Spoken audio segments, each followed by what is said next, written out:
for coming. My name is Ulrych. I'm with Manta. Manta is a data lineage company, so you're sort of obvious where the topic comes from. But I've been in data management space for past 15 years, and basically what I'm going to be talking about today is very much coming from my experience, what I've seen happening with the customers, with the prospects, and basically what I've been doing myself and experiencing myself. So the topic is data lineage and how that is the key enabler of a successful data governance program. So what you can expect in the next 30 minutes roughly.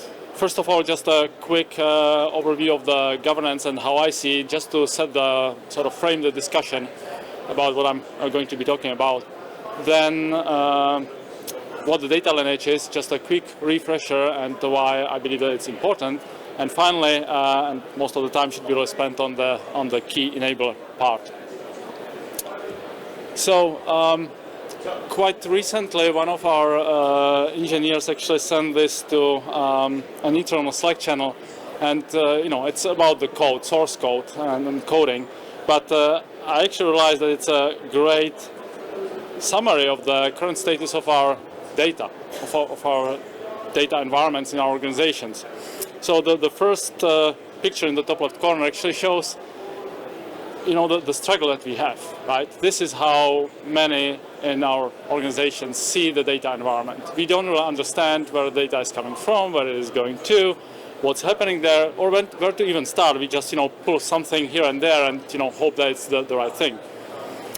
I really like the second one, which actually shows the struggle, the guy pulling the cables or whatever it is.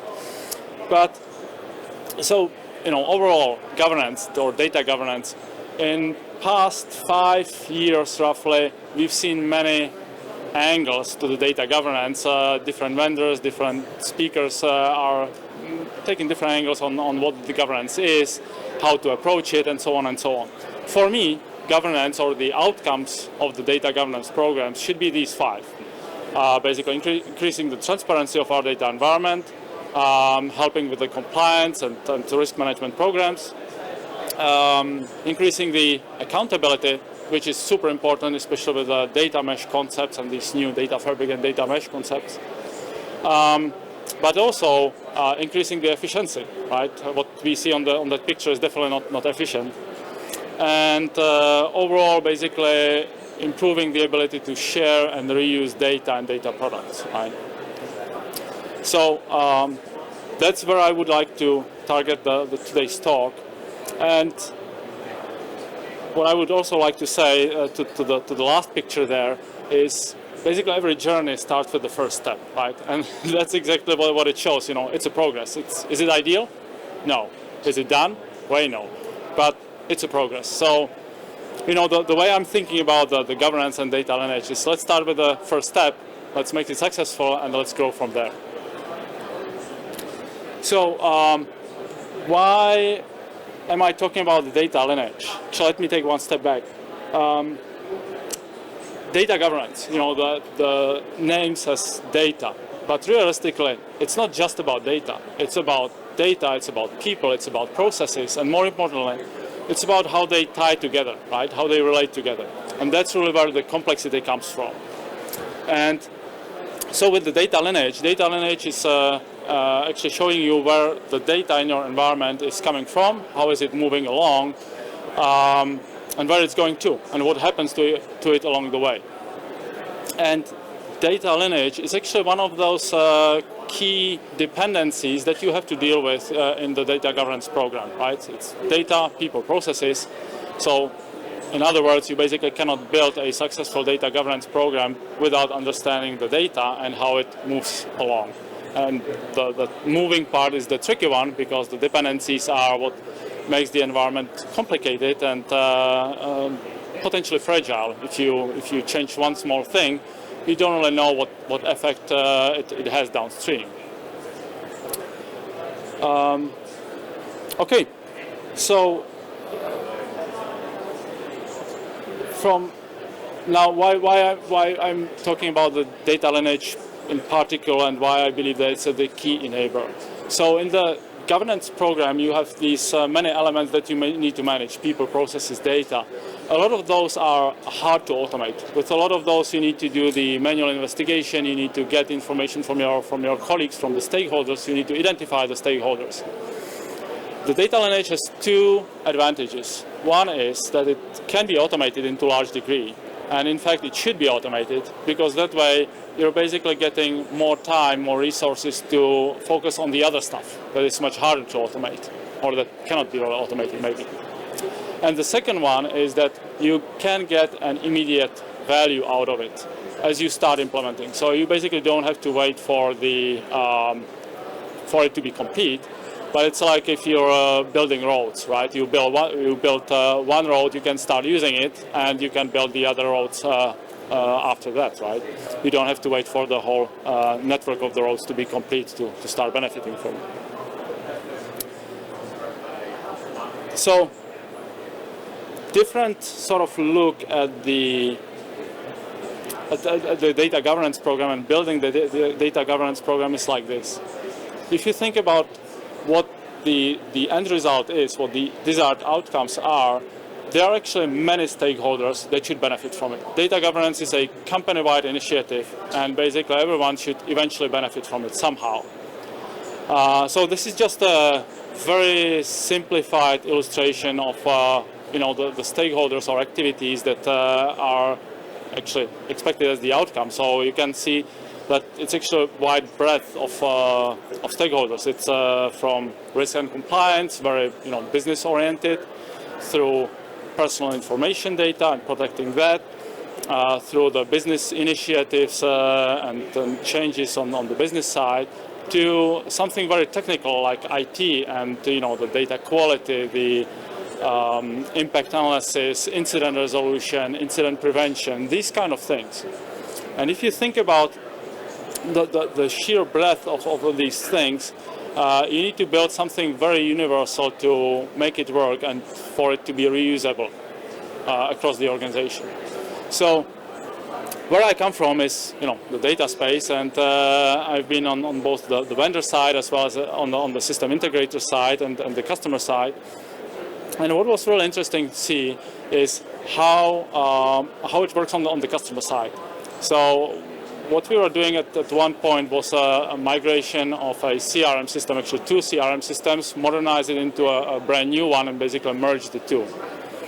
And that was a really interesting experience, because what was happening is that we obviously needed to understand what feeds those CRMs and where the data is being used. So obviously lineage. Back then we didn't call it that way. We didn't understand that the lineage is what we really need. But that was the first requirement that there was. So, and there were two sort of very interesting aspects that were identified during the time. First of all, basically business users sort of expected that everybody or IT actually knows how the data flows. How can you actually run the systems if you don't know how the data flows through it, right? So that was the expectation. Obviously, no one really knew exactly end-to-end and in detail. The second realization or second aspect was from the business side. It's simple. We can tell you how it works. Online feeds the CRM. We have some branches that also the people key in the information manually, and then this is propagated to billing and to the data warehouse for analytics. That's it. It's simple. So, well, it's a good high-level overview, like 30,000 feet view, but to perform migration, it's basically useless. You need to go much deeper to actually understand what can be done and how the data really flows. So those were two realizations or observations from the business side, what the business view on the IT is. The second one was from the IT side. Basically, the thinking was, okay, so we need to get the lineage, but we actually run a lot of projects that need the same information. So we surely must have it somewhere. Maybe it's not centralized, but we have it somewhere. So one of the ideas was, let's take it from the data quality program, because there was a data quality program running, somewhere over here. You see it on the right-hand side. And the data quality program actually monitors the data that are being fed into the CRM. It goes into billing and further downstream. So we have it, right? Well, it turns out that we did have it, but actually there's always that but part, right? But what happened was that it was actually incomplete. It was built on, the data lineage information was built on purpose for the data quality team. So they were actually measuring only few selected attributes that were of particular business value. And it was not actually detailed enough. They were basically measuring the data quality in certain points, as you do. And then there were high-level flows that showed or indicated where the data is flowing through.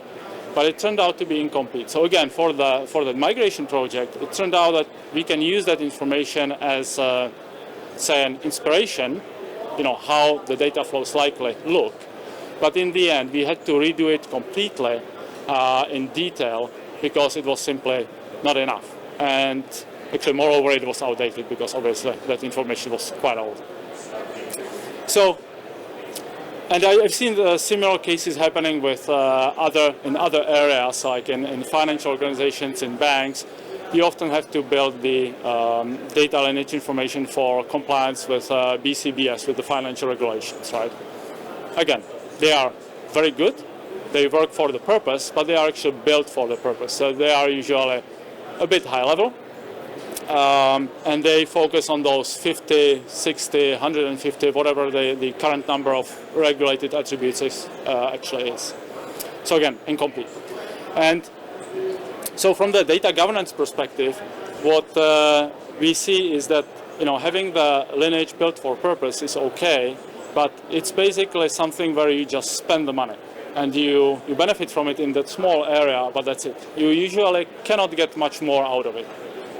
In order for the lineage to be a true enabler of the data governance program and to actually satisfy the needs from various parties, various stakeholders and their expectations, you need to build something that's much more universal. And in the end, it does not necessarily mean that you have to have the lineage in a single place or that it has to be built in the same way, but it has to follow the same standards. You have to set the standard what it needs to meet to be considered that universal lineage that you're going to use. And so what it actually means realistically is it needs to be on the attribute level, it needs to be accurate, and it needs to have a good coverage of that particular piece of environment. Because if you have it this detailed, what you can always do is to aggregate on the lower level of details and have it simplified. That works. But if you go from the top level down, that's basically impossible. Or not impossible, but it requires a lot of effort, manual effort, to go from the system level down to, let's say, like data entity level to data attribute level. If you do it the other way around, you can always do it much easier, and you can do it by machines, by the computers. So, with this said, now the question is, data lineage has been a topic for past couple of years as part of the governance programs and as part of the governance initiatives. It started much more as like one of the small parts of the governance program. There were like 10 items that you need to solve as part of the governance, and lineage was like number 7, maybe number 8. But that was it. Over time, it actually turned out that the data governance programs usually struggle and take a lot of time to actually be stood up. And the reason is that you had to capture a lot of information manually. You had to set up the business terms, the business definitions. You had to identify the owners, the processes, and link those together. Usually a very manual process. And when you were doing this, you were actually getting very little value out of the governance program overall back. The second aspect or second way of looking at this is lineage has been for a long time, I would say, seen as something a lot on the technical side, that something that IT should do, something very distant or far away from the business outcomes, from the desired business outcomes. If you look at the slide over here, it says, corporate objectives is compliance and M&A process, right? Improving that one. How the data lineage really relates to it. There's a huge gap between it. And I would say that often people are hesitant to actually see the gap or understand how big that gap is. And from my perspective, that gap is actually not that wide. And it's a matter of how we actually look at it, right? And how we connect the dots in a way. So what I offer here is basically start looking at the individual stakeholders. As I said, if we take the first step, or if we actually take a look at the stakeholders that should benefit from the governance program, let's look at each of them, what each of them is doing on their daily basis. Let's look at data scientists. What do they do? Do they do data science, or do they do something else as well? It actually turns out that data scientists spend like 3/4 of the time prepping the data, doing like metadata research, understanding where the data is coming from, what's the semantics of the data, right? And a lot of them are eventually actually frustrated because they are not doing what they like to do, the data science. They are just, investigating and navigating the corporate hierarchy and structure. What do the data engineers and data analysts do? Are they really doing the work that they are supposed to do? Are they doing it efficiently? Most of the time, they are actually troubleshooting some incidents. They are going from desk to desk to try to identify, where the data came from, and did it break over here as well? Do we need to, when we fix it, do we need to push it forward or not? Right. So they are actually spending a lot of time on these tasks that are very, very manual, very tedious, and especially very inefficient. And all of them are basically solving the same issue: where the data came from, or where the data is actually going to, what's going to be impacted if I change it. So what I'm proposing is actually, let's take a look, or let's set up the individual metrics, or very granular metrics on what these people do, how they spend the time, so that we can actually measure it. Because at the moment, with what I just described, we basically do not have a baseline. We know that our data environments, that our IT landscape, our data landscape somehow works, but do we know how efficient it is? Do we know how much we could do more? Do we know, what we could do if there were less data incidents? We really don't. We don't know how much time we spend there. We don't know who spends the time there. We don't know how much it actually costs us, and so on. So I believe that one thing that can help is actually setting up these metrics to be able to measure it and to understand the gaps we have, the improvement we can make. But at the same time, if you actually start aggregating these metrics, I believe that there's a very interesting compound effect, which means basically if you aggregate these, they somehow aggregate into the desired outcomes for individual teams, for individual departments, for individual lines of business. And in the end, in some cases, you can actually tie them to the corporate objectives. And these corporate objectives, this is not something that's made up.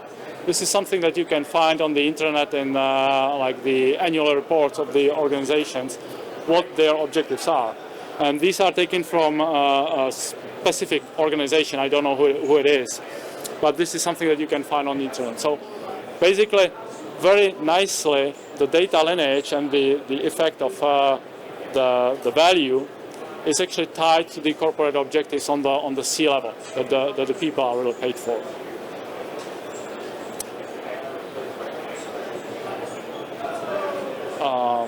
Okay.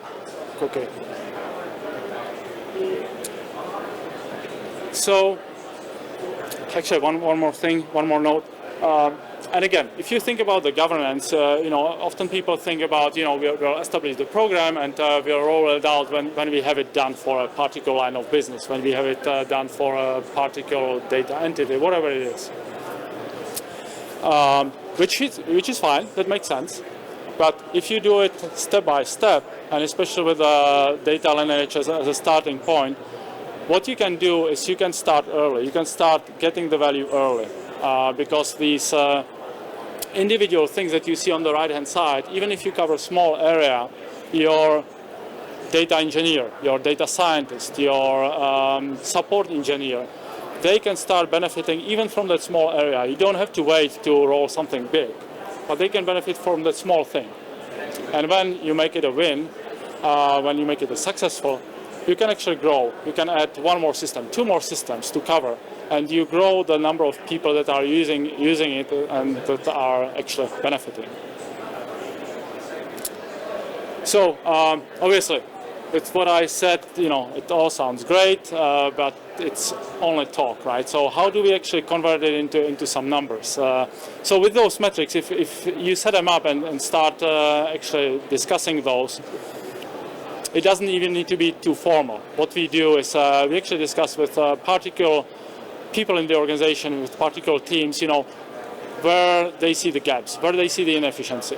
It usually takes quite some discussion about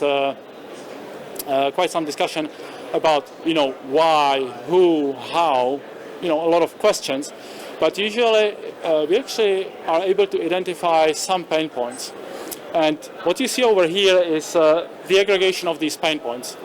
The way to read this is actually, if you look at the two columns on the left, those are the hard numbers. Those are the numbers that we actually discussed, that the customer actually vouched for, customer actually adjusted.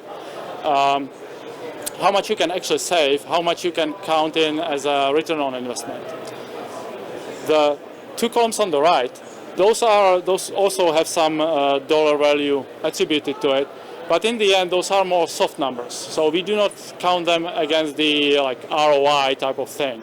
But this is a value that you're getting. It's a soft value. It's a value that is often hard to argue, but it's quite important. Risk reduction, or faster innovation, or just quality of life.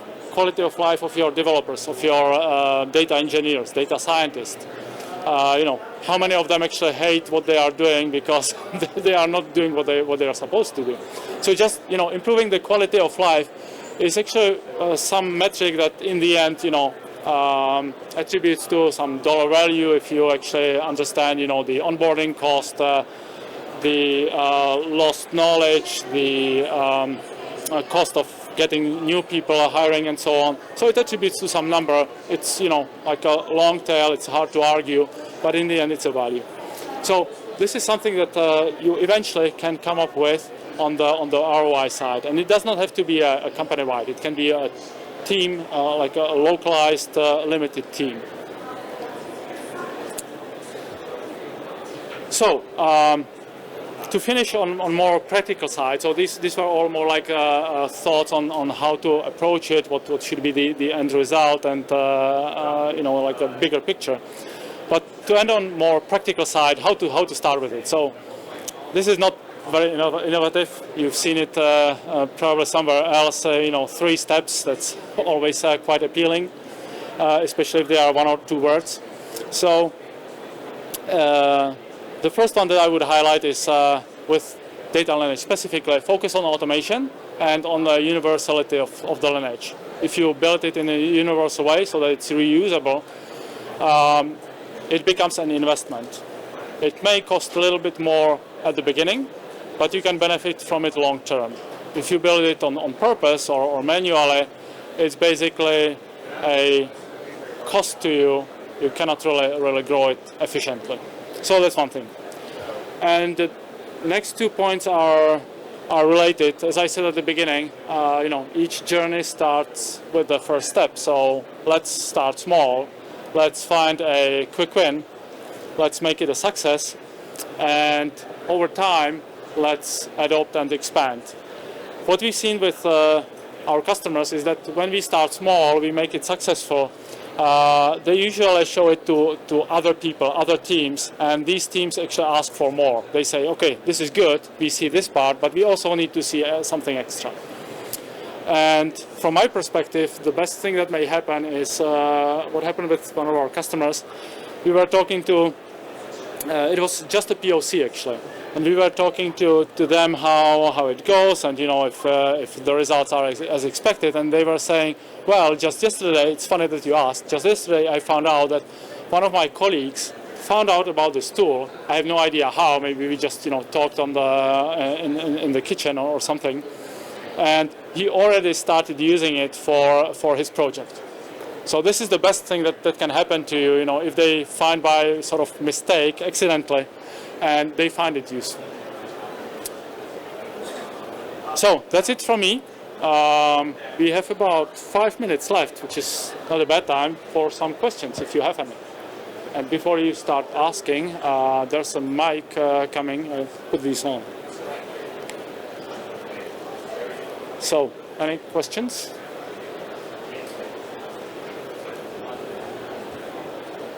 There we go. Thanks. Can you hear me? Yes, I can. So your first point about letting the computers do the work really makes sense. But is there a way that you can also capture the kind of the context that comes from humans that kind of colors that information that the computers are giving you in terms of the lineage? That's a $1 million question, I would say. So we can't, or at least not in the automated way. I'm sure that there are people in this room or vendors in this room who do something like that. But from my perspective, that's really the tough part. What we focus on is the data lineage piece, because that's implemented in your code. It sits in your environment. It's there. It's just a matter of harvesting it. I'm not saying that it's easy, but it's there, and you can harvest it in an automated way. With the information that's in our heads, with our colleagues, maybe in documents, it's much a different story. I'm sure that there are ways how to do it, or at least in a limited scope. But that's where I see that start with something that's automatable first, that you get the value, which buys you more time and frees your resources to do these harder things. But that's my point of view. Does that answer your question? I'm not sure if it's very helpful. Probably not, but okay. Any other questions? Anyone else? Sorry. I guess not. So in that case, thank you very much for your attention, and enjoy the conference.